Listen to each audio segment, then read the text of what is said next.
Welcome again विद्यार्थी मित्रों, मैं वीडी सिंह फ्रॉम विवेकानंद विद्यालय।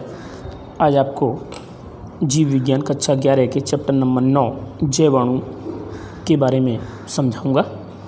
ध्यान दें, यहाँ पर सेकंड टॉपिक है, सेकंड लेक्चर इस चैप्टर का, प्राथमिक और द्वितीयक उपापचयन। उपापचयन मतलब मेटाबॉलिजीकरण की क्रियाएं जिनके द्वारा विभिन्न प्रकार के द्रव्यों का निर्माण होता है। जैसे कि हम खाते हैं केवल ग्लूकोज, लेकिन उनमें से अनन्य अनन्य पदार्थ बन जाते हैं। मान लीजिए कि हमने आज बहुत सारे केले खाए, तो केले में से हमें केवल स्टार्च मिलेगा, प्रोटीन और लिपिड बहुत ही कम मात्रा में नगण्य के बराबर मिलेगा। लेकिन हम प्रोटीन और लिपिड की मात्रा का निर्माण कैसे करेंगे? तो जो कार्बोहाइड्रेट हमने लिया है, स्टार्च जो हमने लिया है, उस स्टार्च में से उपापचय की क्रिया द्वारा ये पदार्थ भी बन जाएंगे। इसके लिए ऊतक और यकृत कार्य करते हैं। यहाँ उपापचयन दो प्रकार के होते हैं। एक है प्राथमिक उपापचयन। जीव ऊतकों में कुछ जैव अणु प्रमुखता से पाए जाते हैं। प्रमुखता से मतलब इम्पोर्टेंट, वो उसके अंदर ऊतकों के अंदर होंगे ही होंगे, जिन्हें प्राथमिक उपापचयन कहते हैं। प्राथमिक उपापचयन ज्ञात कार्य करते हैं ये, तथा कार्य की में प्रमुख भूमिका निभाते हैं। उदाहरण कार्बोहाइड्रेट, प्रोटीन और वसा, ये मेन सब्सटेंस हैं। इनके बिना जीवन संभव नहीं है। परंतु हम द्वितीयक उपापचयन की बात करें तो द्वितीयक उपापचयन में पादप, कवक व सूक्ष्म जीवों की कोशिकाओं में प्राथमिक उपापचयन के अतिरिक्त अन्य यौगिक भी पाए जाते हैं, जिन्हें द्वितीयक उपापचयन कहते हैं। द्वितीयक उपापचयन की सजीवों में कार्य व भूमिका स्पष्ट नहीं है, जबकि मनुष्य के आर्थिक महत्व के होते हैं।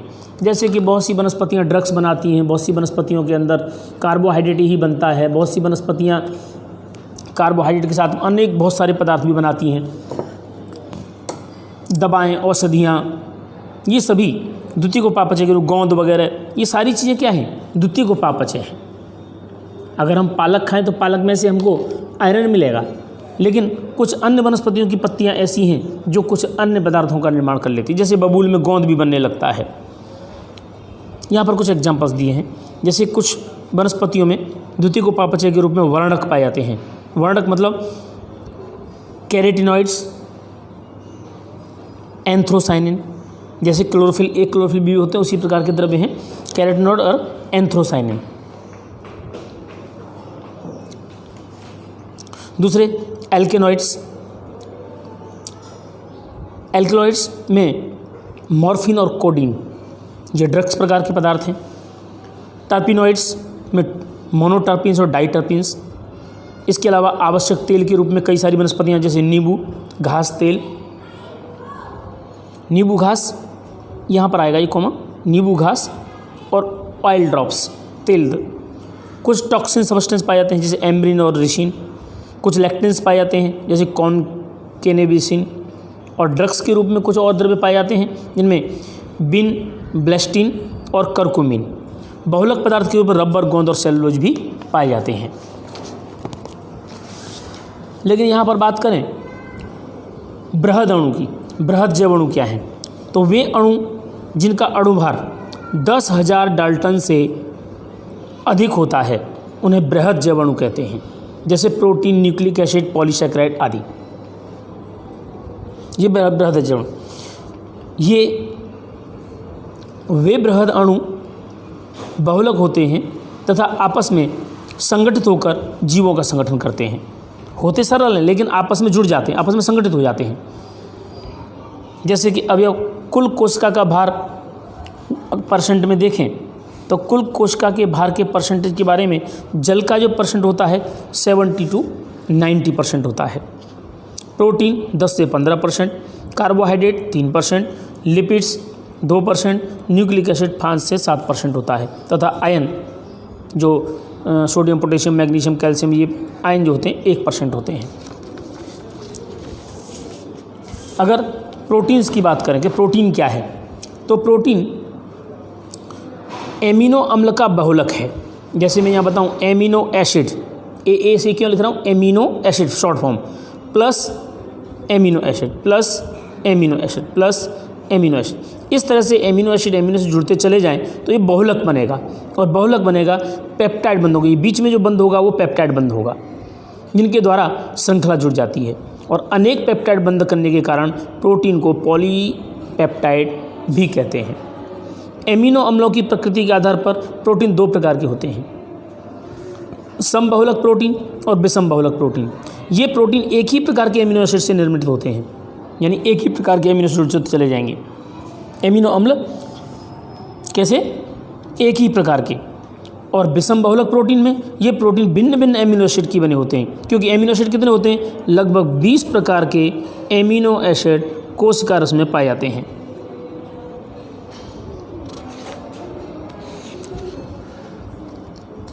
अब इनको उपलब्धता के आधार पर देखें।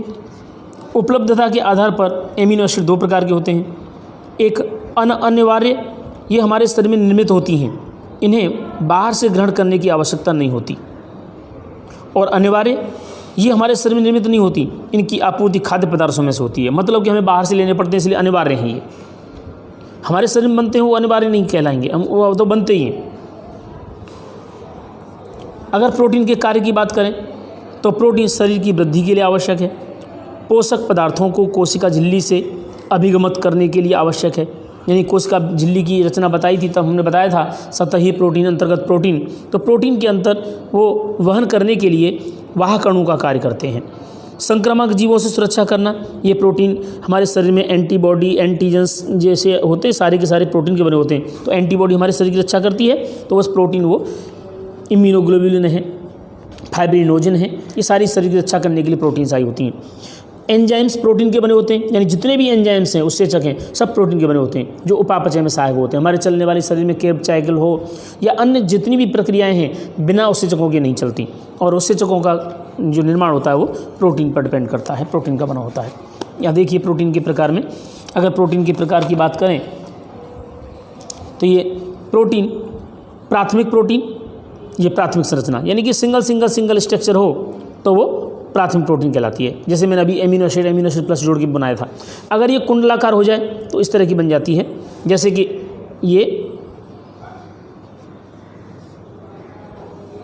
ये प्राथमिक प्रोटीन हो गई, एमिनो एसिड इस तरह से। अगर इसको मैं ऐसे कुंडलाकार बना दूं तो ये द्वितीयक प्रोटीन हो गई। अगर इसको और ज़्यादा कुंडलाकार कर दूं, जैसे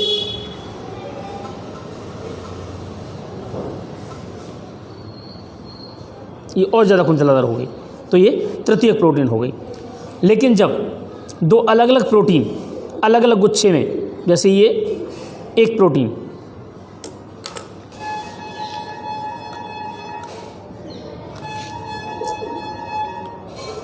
ये दूसरी प्रोटीन, ये तीसरी प्रोटीन और ये अलग प्रोटीन, इस तरह से चार समूह में ये बॉन्ड लगेंगे सभी के साथ, और ये बॉन्डों के साथ ये जुड़ जाएगी, तब ये चतुर्थक प्रोटीन का निर्माण कर लेती है। चतुर्थ संरचना, जैसे अल्फा और बीटा, अल्फा की दो, बीटा की दो, ये रुधिर में हीमोग्लोबिन के अंदर चतुर्थक प्रोटीन आई होती है।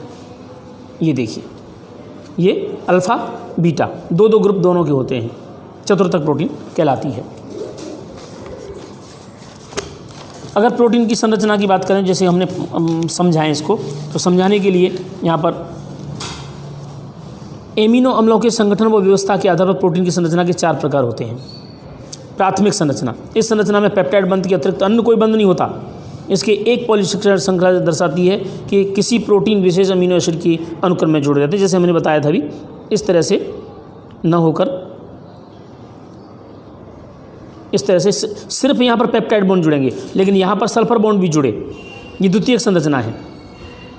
यहाँ पर इनको जोड़ने के लिए, जैसे एक कुंडल बताऊँ ऐसे जुड़ेगा तो ये एमिनो एसिड होंगे, तो यहाँ पर जो जॉइंट बनाएगा वो सल्फर बॉन्ड बना करके इसको गुंतलाकार रचना को बना देगा, तो द्वितीयक प्रोटीन बन जाएगी, श्रृंखला कुंतलित होकर के बन जाती है। अतिरिक्त हाइड्रोजन बंध भी पाए जाते हैं इसमें। कुंडलन के कारण एमिनो एक दूसरे के समीप आ जाते हैं तथा श्रृंखला नियमबद्ध पुनरावर्तन के रूप में पाई जाती है। ये आपस में पास में आ गए।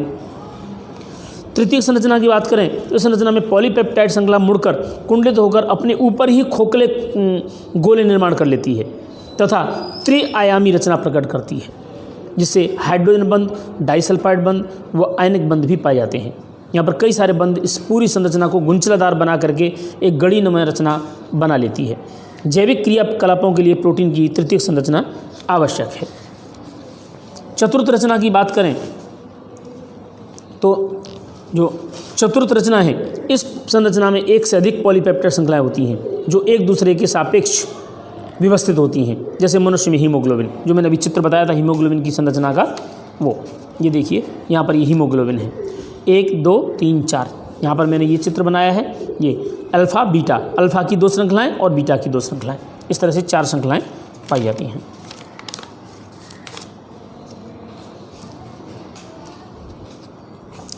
पॉलीपेप्टाइड क्या है?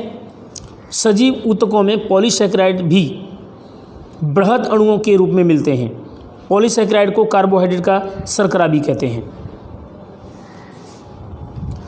ये पॉलीसैकेराइड होगा, पेप्टाइड तो बढ़ा दिया ना मैंने।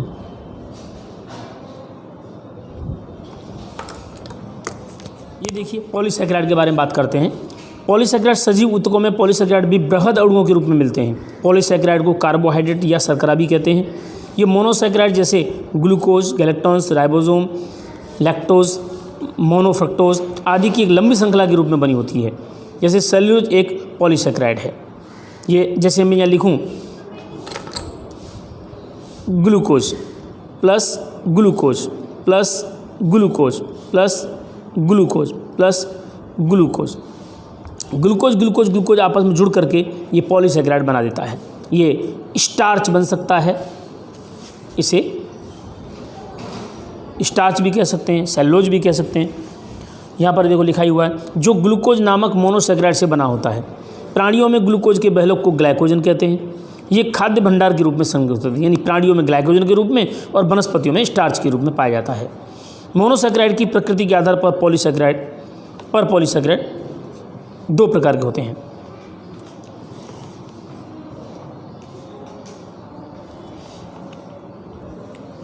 एक समबहुलक पॉलीसैकेराइड, ऐसे पॉलीसैकेराइड जो एक ही प्रकार के मोनोसैकेराइड के बने होते हैं, जैसे सेल्यूलोज, स्टार्च,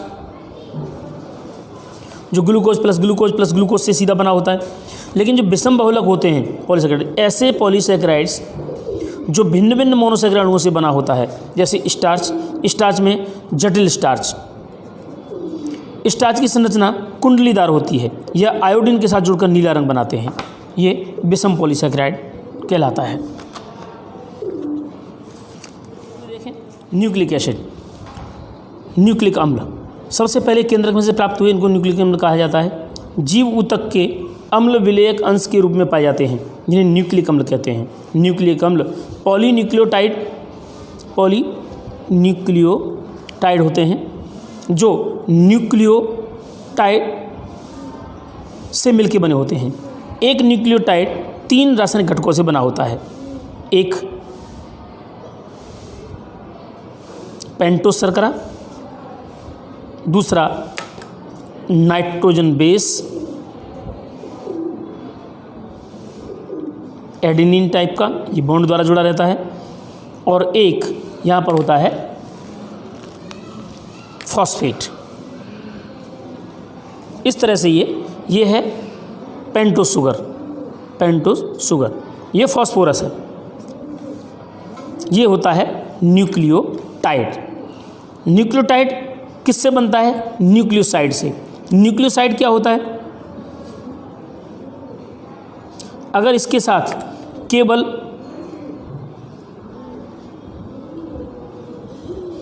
एडेनिन जुड़ा हो और ये डीऑक्सीरिबोस शर्करा या रिबोस शर्करा हो, तो इसे कहते हैं हम, ये पेंटोस शुगर है, इसे न्यूक्लियोसाइड कहते हैं और इसे न्यूक्लियोटाइड कहते हैं। जब अनेक न्यूक्लियोटाइड क्रम में लंबी श्रृंखला में जुड़ जाते हैं तो वो पॉलीन्यूक्लियोटाइड बन जाता है। तो नाइट्रोजन क्षार, रिबोज या डीऑक्सीरिबो शर्करा, अगर ये डीऑक्सीरिबो शर्करा है तो डीऑक्सीरिबो न्यूक्लियोटाइड कहेंगे, इसे कहेंगे डीऑक्सीरिबो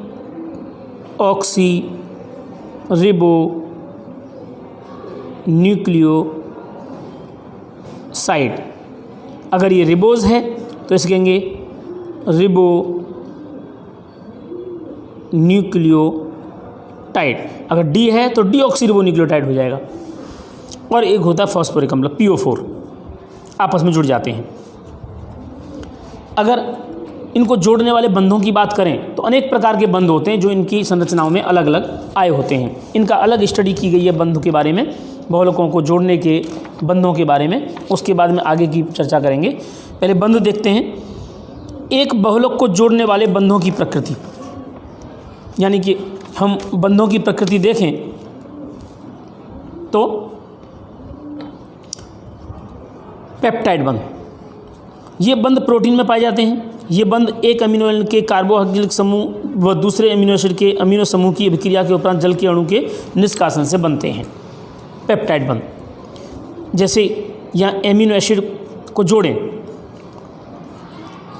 एक एमिनो एसिड को दूसरे एमिनो एसिड से जोड़ें तो पेप्टाइड बंध बनेगा। ग्लाइकोसिडिक बंध की बात करें तो ये बंध पॉलीसैकेराइड में पाए जाते हैं। यह बंध दो मोनोसैकेराइड के दो कार्बन अणुओं के बीच बनता है। इस दौरान जल का अणु निष्कासित होता है, इसे ग्लाइकोसिडिक बंध कहते हैं। जैसे यहाँ मैं बात करूँ C6H12O6 plus C6H12O6 equal to या माइनस H2O हो जाएगा और ये बन जाएगा C12H22O11, ये बन गया माल्टोज और पानी निष्कासित हो गया। अगर बहुत सारे अणु जुड़ेंगे तो पॉलीसैकेराइड बन जाएगा। अगर दो जुड़े तो ये डाइसैकेराइड है, ये मोनोसैकेराइड है दोनों।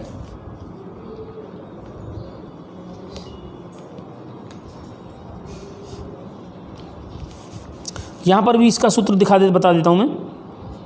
यहाँ कार्बन, यहाँ H R1 आ जाएगा, यहाँ H, यहाँ पर NH3 प्लस यहाँ COO, खाली COO आ जाएगा। H हमने यहाँ ले लिया, इसको धनायन कर देते, ऋणायन कर देते हैं, प्लस इसके साथ जोड़ देते हैं CR2, H इधर आ जाएगा, COO और NH3। तो ये दोनों H इस O के साथ मिलकर के माइनस H2 निकाल देंगे और बन जाएगा C बॉन्ड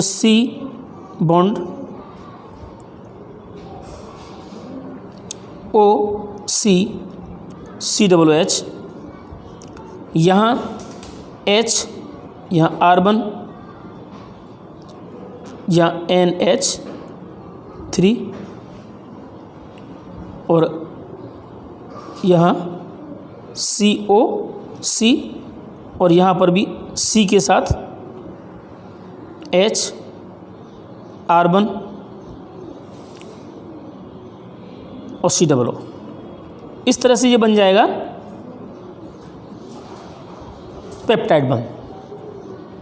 एक तरफ NH3 रहेगा, एक तरफ COO रहेगा, बीच में कार्बन के साथ जो अपने कार्बन जोड़े हैं C बॉन्ड C, तो C bond CO plus C के साथ जुड़ेगा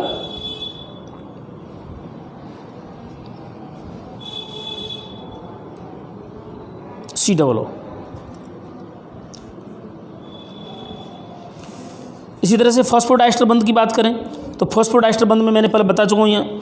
यह न्यूक्लिक अम्ल में बनता है, जिसमें एक न्यूक्लियोटाइड की शर्करा को 3 कार्बन दूसरे न्यूक्लियोटाइड के साथ शर्करा के साथ 5 कार्बन के बीच बंध बनाता है। यह बंध शर्करा के फॉस्फेट व हाइड्रोक्सिल समूह के बीच बंध एस्टर बंध होता है। एस्टर बंध श्रृंखला में दोनों ओर बनता है, इसलिए इसे फॉस्फोडाइस्टर बंध कहते हैं।